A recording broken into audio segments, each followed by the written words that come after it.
Rosalie.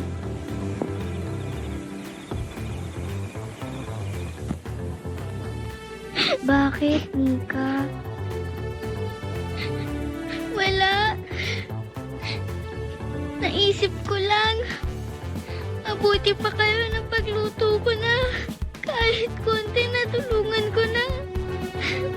Samantalang ang mami ko, lagi kong inaaway. Ang salba-salbahe ko, no? Kawawa naman ng mami ko. Nagkaroon siya ng anak na katulad ko. Pakisabi naman kay Hazel, sorry talaga, hindi na ako aabot sa party niya, ha? Okay. Erika, Ma? may pagkain dun sa kitchen, baon nyo ng sir mo, pakilagay sa kotse niya. Okay po. Salamat. Baon.